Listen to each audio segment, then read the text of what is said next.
이 시간에 오신 여러분들과 가정 위에 주님의 큰 은혜가 넘치기를 주님의 이름으로 축원합니다. 아비투스라고 하는 책이 있어요. 도리스 메르틴이라고 하는 독일 분이 썼습니다. 이분이 이 책에서 독일의 생물학자 2명을 소개하고 있습니다. 이분들이 탄자니아에서 오랫동안 하이에나를 관찰하고 연구한 그런 분들이에요. 그 하이에나 세계를 소개하고 있습니다. 100여 마리 떼를 지어서 사냥도 하고 생활을 하는데 거기에도 서열이더라. 제일 우두머리는 언제나 수컷이 아니고 암컷이었다라고 말을 해요. 요한과 같이 암컷이 하이에나 세계를 통치합니다. 그런데 그 암컷에 의하여 태어난 새끼들이에요. 어떻게 크는가 하는 것을 살펴보았더니 그 새끼들이 특별한 보호를 받고 있더라. 사냥을 하지 않아도 다른 하이에나가 사냥해 온 것을 우선적으로 새끼들에게 주더라. 그런 얘기입니다. 그렇다면 그 새끼가 큰 이후 그들의 위치는 어떻게 됐을까?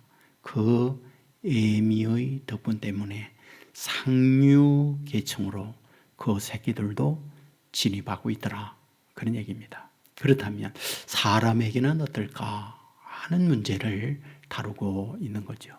사람에게도 그런 상류층, 하류층으로 계급화되어 있는 것이 현실이죠. 그리고 상류층의 자녀들이 그 부모의 혜택을 입어서 성장도 하고 어른이 됐을 때 상류층으로 진입하는 경우들이 많이 있죠. 소위 하류층은 가난이 대물림되어지는 경우들이 많이 있는 것을 보게 됩니다. 하지만 이분은 이 책에서 아비투스를 얘기해요. 이 아비투스라고 하는 단어는 불어입니다. 영어의 habit라고 하는 단어와 어원을 같이 하고 있어요. 습관이라는 말이죠. 그런데 불어의 아비투스는 이런 영어의 일반적 습관과 달라요. 그러니까 우리가 말을 합니다. 문제를 만났을 때 행동하고 결정합니다. 그런데 나타나 있지 아니하는 우리 안에 어떤 가치가 있어요. 보이지 아니하는 우리의 품성이 있어요. 그런 것들을 총칭하여 아비투스라고 하는 말을 하고 있어요.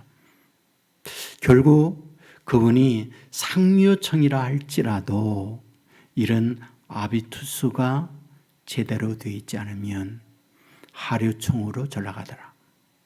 하류층에 있는 사람이라 할지라도 이 아비투스가 바르게 되어 있는 사람은 상류층으로 진입을 하더라 라고 하는 말을 합니다. 그러면 사람에게 이 아비투스를 적용시키는 영향을 주는 것이 무엇이냐? 이분은 한마디로 자본이라고 말을 해요. 그 자본이 사람에게 아비투스를 좌우하는 영향을 주고 있더라. 그런데 그 자본을 7가지로 분류를 해요. 첫 번째 자본이 무엇이냐? 이번은 심리 자본을 얘기합니다. 심리 자본에 있어서 내가 문제를 만났을 때 긍정이냐 부정이냐, 문제를 만났을 때 그것에 포기하냐 끈질기게 그릿 이런 마음으로 살아가고 있느냐, 그 자본에 의해서 그 인생이 결정되더라 라고 해요. 두 번째 자본입니다. 문화 자본이에요. 미술을 잘한다, 노래를 잘한다, 어떤 예능적 자본을 통하여 그 인생을 상류 내지는 하류로 결정하는 요인이 되더라. 세 번째 자본이에요. 지식 자본입니다.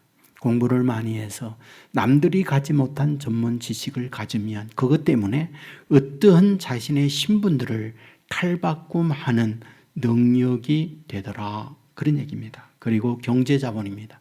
단순히 돈이죠. 얼마나 내가 돈을 갖고 있느냐, 그 돈의 양에 의해서 자신의 신분이나 위치를 바꿔낼 수 있다. 그리고 신분 자본을 말합니다. 어떤 외모라든지 어떤 건강미라든지 아니면 스포츠의 재질을 가지고 있다라고 할 때 그것 때문에 자기의 삶을 아비투스해서 바꿔낼 수 있다. 그리고 언어 자본을 얘기해요. 남들보다 언어 화술이 뛰어난 거예요. 남들보다 이중언어, 삼중언어를 구사하는 거예요. 그러면 그 자체가 그로 하여금 다른 신분이나 위치로 바꿔낼 수 있다. 마지막은 사회 자본을 말해요. 사회 자본은 간단하게 말하면 인맥이에요. 삶의 네트워크죠. 누구와 어떻게 연결이 되어 있느냐, 이것은 그 자신으로 하여금 그들 때문에 자신의 삶을 바꿔낼 수 있는 아비투스가 된다. 이렇게 말을 하고 있습니다. 자, 저는 이 시간에 여러분에게 말하고 싶어요. 여러분의 현재 위치가 무엇입니까? 여러분 스스로가 내 현재의 경제적 위치나 사회적 주치나 어떤 그 무엇이 자랑스럽지 못한 일반 소시민이다. 세상 말로 하층민의 위치에 있다. 그렇다고 한다면 그것으로 끝장이냐? 바로 이분은 여기에서 벗어날 수 있는 길이 있다라고 얘기해요. 아비투스는 고정되어 있지 않다. 아비투스는 언제나 유동적이다. 문제는 내가 어떻게 하느냐에 따라 아비투스는 달라진다 라고 말을 합니다. 그러면서 실예를 들어요. 당신이 어떤 인물이 되고 싶다면 모델을 정해라. 스포츠, 예능, 아니면 정치, 아니면 경제, 그 어떤 모델을 결정해라. 그러면 그 모델에 대하여 연구해라. 그가 어떻게 그런 인물이 되어질 수 있는지. 그렇다면 너도 그분이 그 자리에 이르기까지 아비투스를 준비한 것처럼 준비를 차근차근 해가면 너도 그런 위치에 이룰 수 있다라고 얘기합니다. 그러면서 예를 이렇게 듭니다. 당신이 언어적 이런 자본을 갖고 싶으냐? 그렇다면 내가 오늘부터 외국어 단어 6개씩을 외워보아라. 그러면 1년이면 2,000개는 외운다. 2,000개를 외운다는 말은 기본적으로 외국어에 기본적인 진입을 할 수 있는 소양을 갖추는 거다. 그렇다면 이중언어가 가능하게 될 것이고, 그러면 너 자신을 퀄리티 자질을 올려놓을 수 있다 라고 말을 하고 있습니다. 여러분, 오늘 저와 여러분에게 주어져 있는 현실이 있어요. 부모 바꿀 수 없어요. 나의 외모 바꿀 수 없어요. 하지만 이것이 운명적으로 타고났다고 해서 내 인생이 고정화되어 있고 내 삶은 여기에서 끝이다 라는 게 아니에요. 특별히 오늘 본문에서 성경은 이 사실을 우리에게 아주 명명관하게 알려줘요. 달라질 수 있다. 그러면서 누구를 모델로 제시하고 있느냐? 이방인입니다. 본문 13절에 보면 내가 이방인 너희에게 말하노니 내가 이방인의 사도인 만큼 내 직분을 영광스럽게 여기노라. 사도행전 13장에 보면 바울과 바나바를 안디옥 교회가 안소해서 선교사 파송해요. 어디로 보내고 있나요?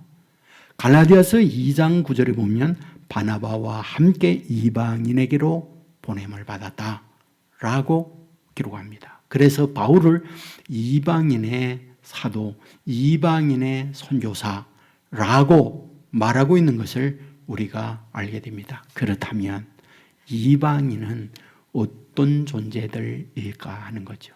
이방인은 어떤 위치의 신분을 가지고 있는 그들일까 하는 거죠. 바울은 그 이방인을 설명하기 위하여 누구와 대조 비교를 하고 있을까? 이스라엘과 대조 비교를 합니다. 자, 남녀를 놓고 너 남자구나 여자구나 비교 속에서 알죠.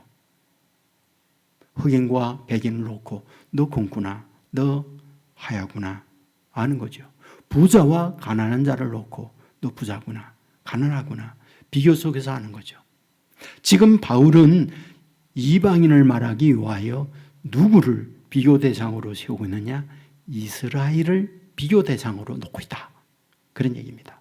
본문 16절에 보면 제사하는 처음 익은 곡식가루가 거룩한즉 떡덩이도 그러하고 뿌리가 거룩한즉 가지도 그러하니라.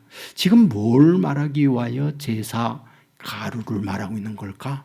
라는 거죠. 하나님 앞에 제사할 때 제물이 두 종류의 동물이 있고 곡식이 있어요. 그런데 곡식 제물로 사용할 때 가루를 씁니다. 그런데 그 가루 어디서 보았다? 나달, 곡식 나달로 보았다. 그러면 그 나달은 어디서 보았다? 줄기로 보았다. 그 줄기, 그것은 어디로 보았다? 뿌리로 보았다. 그러면 그 뿌리는 어디로 보았다? 나달, 싹으로부터 왔다. 이 부분을 얘기해요. 그러면 바울이 이 부분을 말할 때에 누구를 말하려고 이 부분을 말할까? 바로 유대인, 이스라엘 사람들을 말하려고 이걸 얘기해요. 그들이 누구냐? 하나님의 선택된 씨앗이다. 그러므로 그 열매를 맺었고 그 가루도 거룩하게 되어졌다라는 부분을 말을 해요. 그 다음 또 설명이 있어요. 17절이에요. 또한 가지 얼마가 꺾이었는데 돌 감람나무인 내가 그들 중에 젖붙임이 되어 참 감람나무 뿌리의 진액을 함께 받은 자가 되었은즉이라고 해요. 여기에 감람나무가 나와요. 감람나무 뭔가요? 우리나라에는 없어요. 영어의 올리브입니다. 우리는 식용유 올리브를 많이 섭취합니다. 이것을 감람유라고 해요. 그런데 이 감람나무가 두 종류가 있다라고 말하죠. 하나는 돌감람나무, 하나는 참감람나무가 있다. 이렇게 말해요. 이것을 우리식으로 말하면 돌배와 참배가 있다. 이런 말로 바꿀 수 있는 거예요. 그런데 그러면 돌감람나무가 누구? 이방인이다. 참감람나무가 누구? 이스라엘이다. 라고 말씀을 하고 있는 거예요. 그러면 이스라엘이 어떻게 하여 참 감람나무가 되어졌느냐라는 거잖아요. 우리는 앞부분에서 이미 바울을 통하여 한 말을 기억해요. 바울은 에서와 야곱을 비교하면서 말했습니다. 두 형제가 있었지만 하나님은 야곱을 선택하여 이 야곱으로 하여금 이스라엘을 되게 했다 라고 했어요. 두 번째로는 토기장이 이야기를 해요. 토기장이에게 진흙이 있다. 그 진흙을 가지고 그릇을 만드는데 하나는 거룩하고 값지게 사용하는 그릇을 만드는가 하면 하나는 천하게 쓰는 그릇으로 만들었다 라고 하면서 이스라엘은 누구? 귀한 그릇으로 만들었다. 이방인은 누구? 천한 그릇으로 만들었다 라고 앞부분에서 말씀을 드렸어요. 그러므로 이방인은 누구냐? 돌감람나무다. 이방인은 누구냐? 선택되지 못한 그들이다. 이방인은 누구냐? 귀한 그릇이 아닌 천한 그릇이다 라고 하는 부분을 말해요. 그렇다면 오늘 우리식으로 표현하면 뭡니까? 이방인은 흙수저예요. 이스라엘 사람들은 금수저예요. 이것이 지금 오늘 본문에서 말씀을 하고 있는 거죠. 본질주의라는 심리학 용어가 있어요. 이 말은 본질적으로 되어 있는 건 어떤 형식이나 것을 바꾼다고 해서 바뀌어지지 않는다. 결정론을 말하게 되어질 때 본질주의를 말합니다. 가장 본질주의를 잘 표현하는 것이 수박에 줄 긋는다고 호박에 줄 긋는다고 수박 되냐 그 말이에요. 자, 호박이 있어요. 거기다가 미술하는 분이 수박과 똑같이 색감을 넣어서 색칠했습니다. 그렇다고 수박 되냐? 그건 안 된다. 왜 안 됩니까? 본질 자체, DNA, 유전자가 호박이기 때문에 호박이지 결코 수박 될 수가 없다. 그 얘기를 하고 있는 거예요. 이것을 사람에게 본질주의를 적용을 해요. 무슨 얘기입니까? 남녀는 본질주의예요. 남자가 여자 되고 여자가 남자 안 됩니다. 우리 한국인이 서양인 되지 못해요. 본질적으로 정해져 있어요. 어떤 우리의 유전자적 외모 바꿀 수가 없어요. 우리의 골격과 피부와 우리의 신체 구조 그대로 있는 거예요. 이걸 본질주의예요. 그러므로 이것을 사람에게 적용시키면서 어떤 분들은 뭐라고 말하느냐. 내 이생에 망했어 라는 말을 하고 있다는 거예요. 바꿀 수 없으니까. 정해져 있으니까. 내 이번 생은 실패한 생인 거예요. 아무리 내가 노력한다고 내 모습을 떠독을 칠 수 있습니까? 내가 원하는 어떤 부모로 내 현재의 부모를 버리고 바꾸낼 수 있습니까? 바뀌지 않아요. 그러니까 이것을 굳게 믿는 사람들은 그래, 내 이번 생은 틀렸다 라고 하는 절망적 고백을 할 수 있다. 그런 얘기죠. 그런데 성경은 뭐라고 말일까?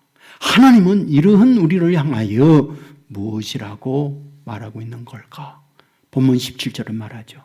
참남나무 가지는 꺾여 버렸고 그곳에 돌감람나무가 접붙임이 되었다.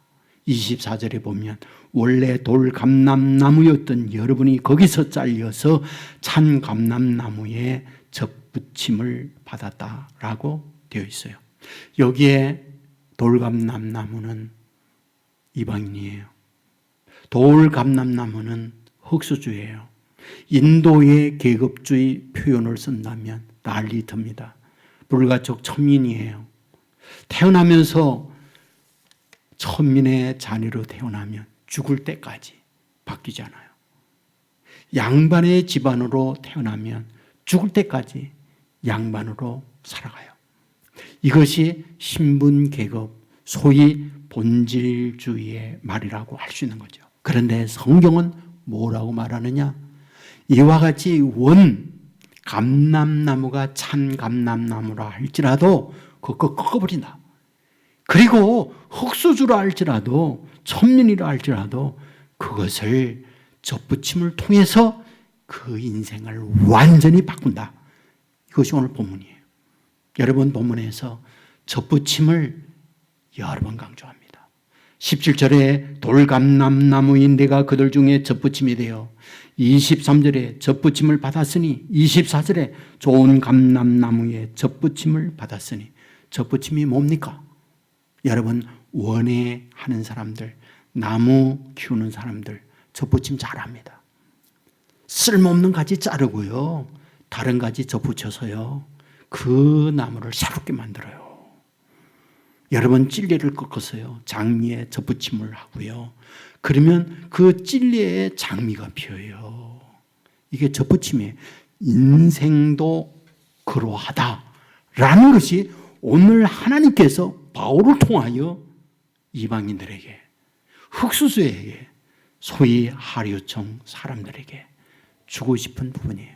그러면 이 접붙임을 운행하는 사람, 접붙임을 결정하고 실행하는 사람, 그가 누구이냐? 23절에 말했죠.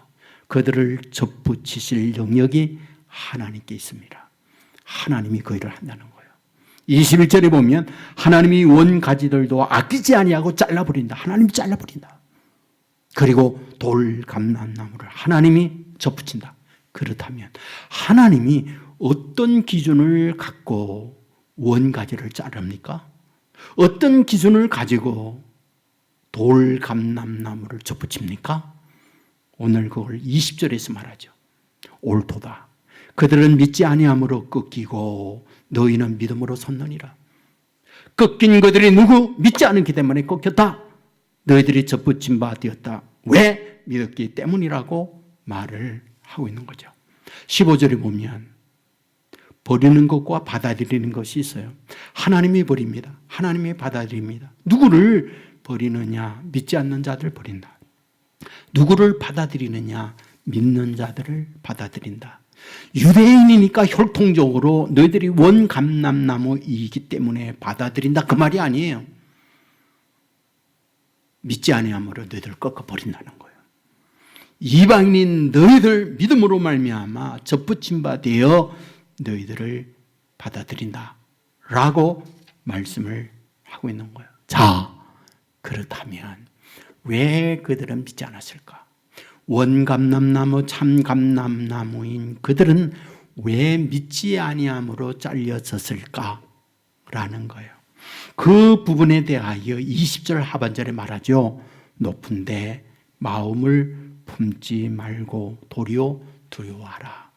높은데 마음을 품어서 믿지 아니했고 그들을 가지치기해서 잘라버렸다 라고 말을 해요. 여러분 아세요? 하나님이 가장 함께 생활하게 불편하는 이들, 높은데 마음 품고 있는 사람들이라는 거. 하나님이 가장 괴로워하는 대상이 누군지 아세요? 교만한 자들이라는 것. 잠언 16장 18절에 보면 교만은 패망의 선봉이요 거만한 마음은 넘어짐의 앞잡이니라. 잠언 18장 12절에 보면 사람의 마음의 교만은 멸망의 선봉이요 겸손은 존귀의 앞잡이니라 라고 되어 있어요. 하와, 아담, 에덴에서 추방합니다. 하나님이 버려요. 이유가 뭐예요? 이유가요. 선악을 알게 하는 열매를 먹는 날에는 눈이 밝아 너희가 하나님처럼 된다고 하는 사탄의 유혹을 받고 하나님처럼 되겠다고 선악과 따먹으니까 하나님이 추앙하는 거예요. 여러분 성경에 보면 사탄의 트레이드 마크, 사탄 그러면 가장 사탄의 상징이 뭔지 아세요? 그게 교만이거든요. 여러분 이사야에 보면 천사장이 추락해서 사탄이 되어지는 내용이 있어요. 광명성, 그 광명성이 추락합니다. 그래서 수올로 떨어져요. 왜 광명성이 추락할까? 성경은 말해요. 높은 자리에 앉겠다고 하기 때문에, 하나님의 자리에 앉겠다고 하기 때문에 추락되었다는 거예요. 유다서 1장 6절 말씀에 보면 천사가 사탄이 되어지는 내용이 나와요. 자기의 자리를 떠나 남의 자리를 텀보다가 하나님의 자리를 텀보다가 떨어졌다라고 말을 해요. 여러분, 교만은 하나님이 함께하지 못해요. 이 부분을 성경이 분명히 말하잖아요. 출애굽기 33장에 보면 너희를 젖과 꿀이 흐르는 땅에 이르게 하려니와 나는 너희와 함께 올라가지 않겠다. 너희들 마음대로 하라. 나 너희들과 함께 안 가. 라는 것이 출애굽기 33장에 나와 있거든요. 그렇다면 왜 하나님이 이스라엘 백성을 출애굽을 하고 나서 가나안에 들어갈 때 함께 가지 않겠다고 말하는 걸까요? 왜 안 간다는 걸까요? 거기에 보면 목이 곧은 백성이기 때문이라고 기록해요. 여러분, 이 목이 곧은 백성이라고 하는 히브리어 단어가요, 크슈에오레프라는 단어를 써요. 이 크슈에오레프라고 하는 단어의 어원을 살펴보잖아요. 어떤 뜻을 가지고 있느냐. 소나 말을 움직일 때 움직이기 위하여 뭐예요? 곧둘러야 합니다. 굴레를 세워요. 그 굴레를 가지고 소, 말들을 이끌어가요. 그런데 굴레를 세웠는데요, 소와 말이 굴레를 세우는 대로 이끌려 가지 않으려고 온몸에 힘을 줘가지고 목에 뻣뻣하게 해가지고 끄는 대로 끌려가지 않으려고 하는 상태를 목이 곧다라고 되어 있어요. 굉장히 중요한 의미예요. 그러니까 하나님께서 하나님의 말씀으로 우리를 굴레에 세워서 끌어가려고 하는데 그곳에 뻗시고 안 따라가는 거예요. 그거를 목이 곧은 백성이라고 말을 하는 거예요. 중요한 게 뭐예요? 그런 자들과 하나님이 함께 가지 않겠다라는 것이 성경이에요. 왜 이스라엘이 원가지에서 가지치기에서 꺾였느냐? 목이 곧아서. 하나님께서 그들에게 말씀을 주었는데 말씀을 따라가지 않겠다고 버텨요. 그러니까 그들을 꺾어버렸다는 거예요. 여러분, 이 부분에 대하여 사무엘상 9장에서 우리에게 말씀하고 있잖아요. 하나님이 사무엘을 통하여 사울에게 기름 부어요 왕으로 세웁니다. 그때에 사울이 왕 되기 전, 기름 붓기 전에 고백했던 말 알죠? 그는 말합니다. 우리 집안 베냐민 지파예요.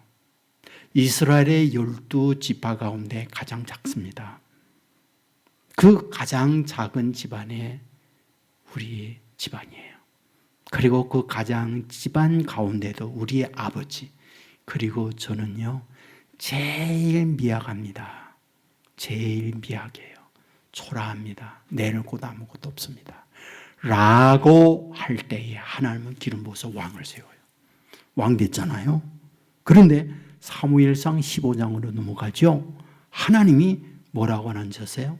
내가 사울을 왕으로 세운 거 후회한다 이렇게 말해요.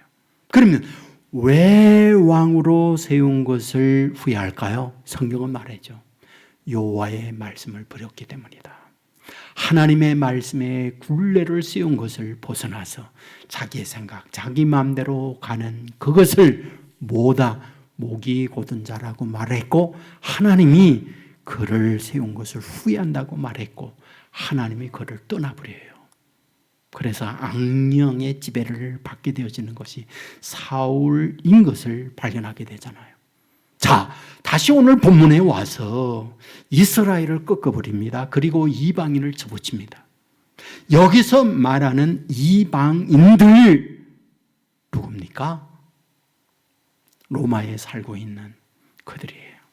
로마에 살고 있는 예수 믿는 그들이에요. 유대인이 아닙니다. 이방인이에요. 그러면 이방인들의 그들의 신분, 그들의 사회적 어떠한 계층, 어떤 위치에 있을까요? 하류민이에요. 달리트 계급이에요. 신분적으로 그의 노예 수준입니다. 재산 없어요. 돈 없어요. 지배받고 때리면 맞고 무시하면 멸시당하고, 그것이 이방인들이에요. 고단한 삶을 살았어요. 그런데 복음이 들려왔어요. 뭐라고? 수고하고 무거운 짐진 자들아 다 내게로 오라. 내가 너희를 쉬게 하리라.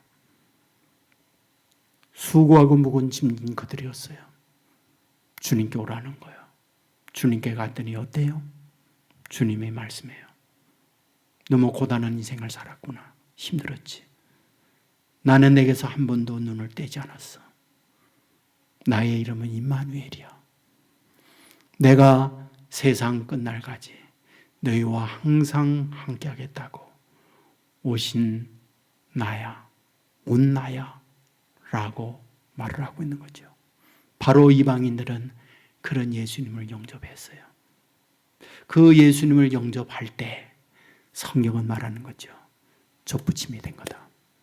그 접붙임이 된 너희들에 대하여 완전히 인생이 바뀌어진다라고 본문은 우리에게 말하고 있는 거죠. 저와 여러분도 똑같습니다. 여러분의 현실이 무엇인가요? 자랑스러운 여러분의 현재의 모습을 갖고 있는 분들도 있잖아요.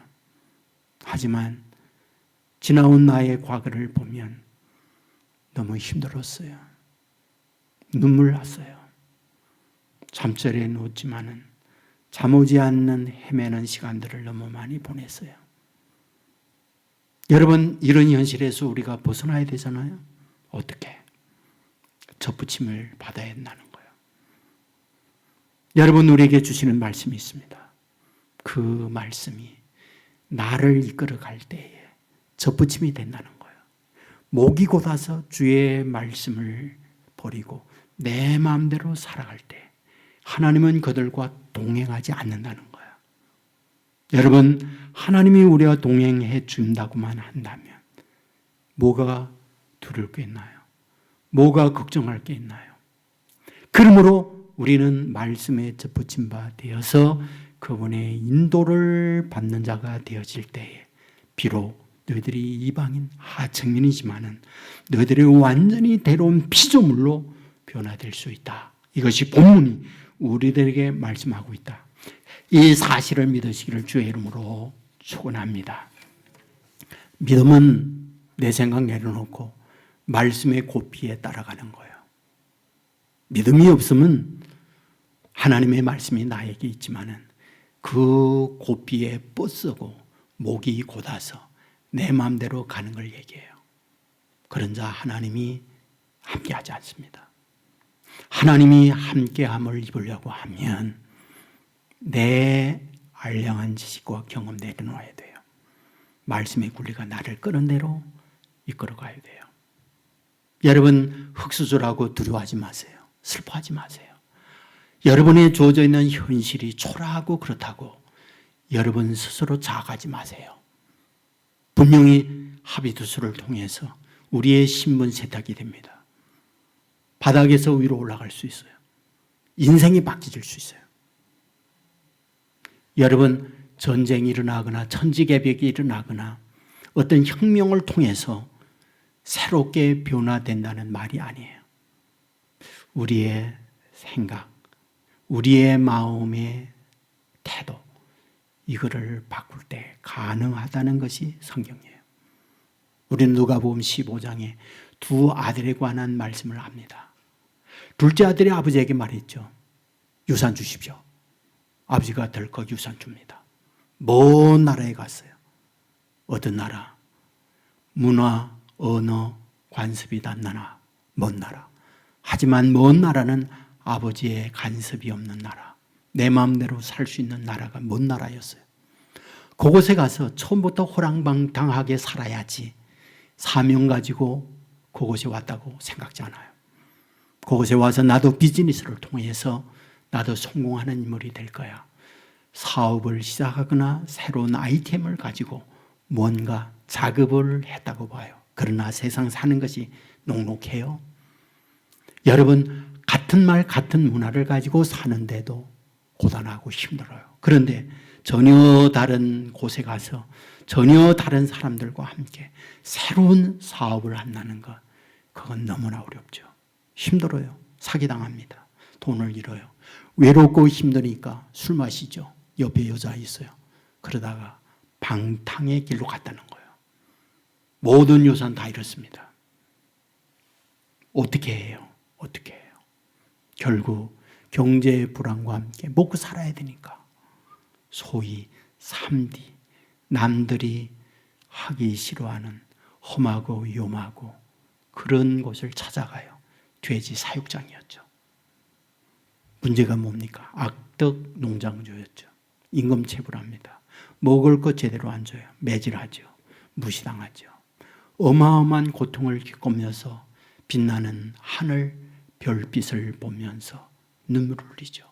고향 생각하죠. 아버지 생각하죠. 그래, 아버지 집에는 일꾼들 많은데 아버지 임금체불하지 않잖아. 아버지 일하는 모습들 무시하지 않잖아. 아버지 꼭꼭 새끼 따뜻한 밥을 주잖아. 나는 여기서 먹을 양식도 없어. 돼지 사료, 쥐 염내를 먹으려고 하는데 그것조차도 없잖아. 그래, 집으로 가야지. 집으로 갑니다. 오는 아들을 아버지는 얼싸안죠. 그리고 아들을 받아줍니다. 제일 먼저 한 게 뭐예요? 옷 벗기죠. 목욕시키죠. 새 옷을 입히죠. 신발과 가락지를 끼우죠. 송아지 잡아 잔치하죠. 여러분, 굉장히 중요한 부분이 이 안에 있어요. 옷 벗기는 게 뭡니까? 옷 벗기는 게 뭐예요? 냄새 나는 옷 벗기는 거예요? 아니에요. 그동안에 불신앙적 내 마음대로 생각했던 생각의 옷을 벗기는 거예요. 세속적 옷을 벗기는 거예요. 새 옷을 입혀요. 새 옷이 뭐예요? 아버지의 말씀의 옷을 입는 거예요. 여러분, 그리고 새 출발을 하는 거예요. 이것이 우리를 향하여 하나님이 갖고 있는 하나님의 마음이라는 거예요. 오늘 저와 여러분을 새로운 피조물로 살기를 원해요. 그렇다면 새로운 피조물을 어떻게 해? 옷 벗어야 한다니까요. 내 마음대로 내 생각대로 살아왔던 세속적 옷을 벗어야 돼요. 그리고 하나님의 말씀의 옷을 입어야 돼요. 그것이 저와 여러분의 굴리가 돼서 저와 여러분을 끌어갈 때에 전혀 다른 새 인생이 되는 거예요. 이것이 오늘 우리를 향하여 접붙임이 되어야 한다는 걸 말씀하고 있는 거예요. 저는 저 개인적 얘기를 가끔 합니다. 제가 어릴 때 성장하면서 보면 아버지 어머니 정말 부지런했어요. 새벽 별이 반짝일 때부터 일했어요. 밤에 별이 다시 반짝일 때까지 일했어요. 부지런했습니다. 참 부지런했어요. 농사했습니다. 두 가지 농사했죠. 논농사와 밭농사. 논농사는 벼입니다. 밭농사는 일반적인 콩, 팥 이런 것도 하지만 주로 야채, 채말을 키웠어요. 배추, 무, 파, 오이, 시금치 뭐 이런 것들을 주로 키웠어요. 근데 제 기억 속에는 어마어마하게 아버지 어머님이 이런 채마, 야채 재배를 잘했다. 항상 풍년이 들었던 기억이 있어요. 그리고 사람들과 연결이 되어서 군 부대에 납품하는 군납의 길이 열려졌어요. 여러분, 군납하면은 돈 벌어요. 저희 아버지 엄마 돈 벌었어요. 부자 됐어요. 믿거나 말거나. 제 기억 속에 부자로 살았어요. 그런데 시골에서 이런 것들을 정리하고 인천으로 오겠다 해가지고 인천 구월동에 땅 사가지고 양계장을 지었어요. 그래서 양계업을 하는데 양계업은 두 가지거든요. 산란용과 육계용입니다. 육계용을 했어요. 치킨으로 나가는 거죠. 그런데 그때 굉장히 몇십 년 전이거든요. 제가 어리니까. 그런데 그때에 벌써 조류독감이 됐어요. 그때. 여러분 아세요? 닭들도 기침 안 나는 거. 닭들도 감기 걸려요.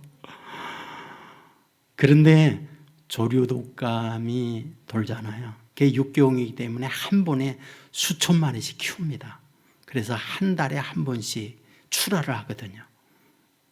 보통 55일, 50일에서 55일 내에 병아리부터 출하를 합니다.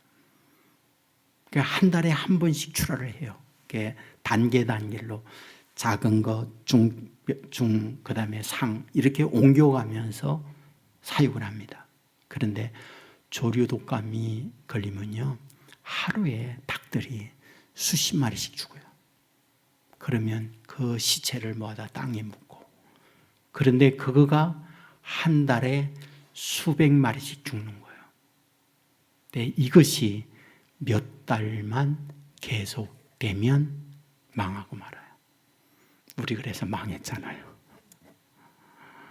그래서 살기가 어려워가지고 고향으로 다시 갔어요.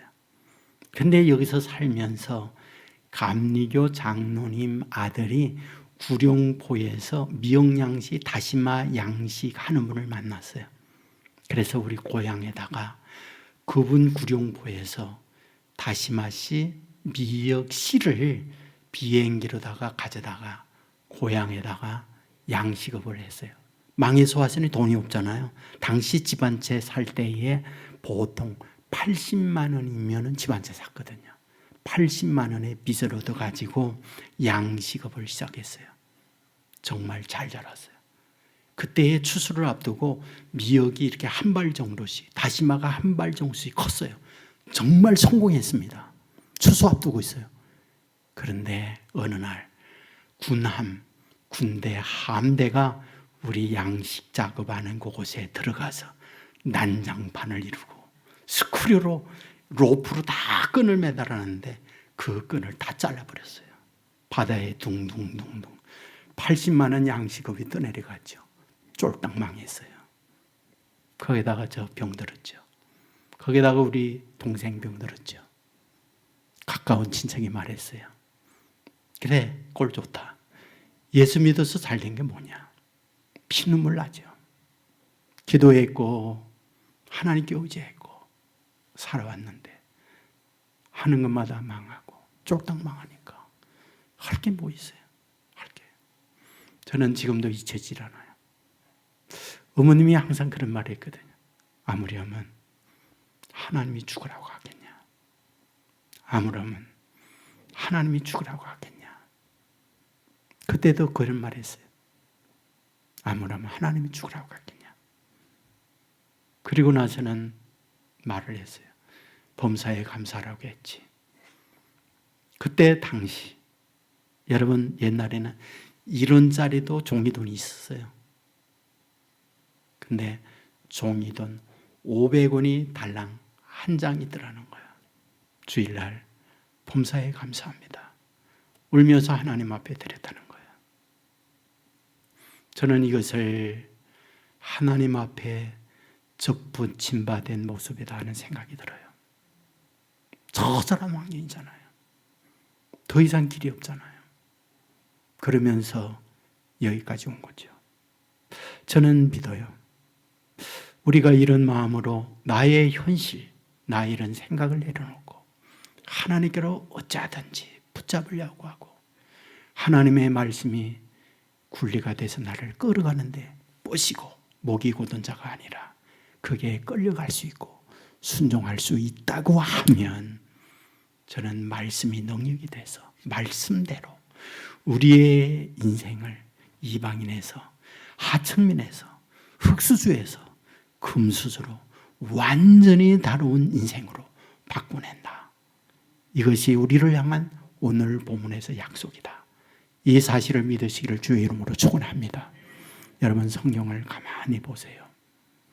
나는 출애굽할 때 이스라엘 백성이 요단강을 건너고 또 홍해를 건너잖아요.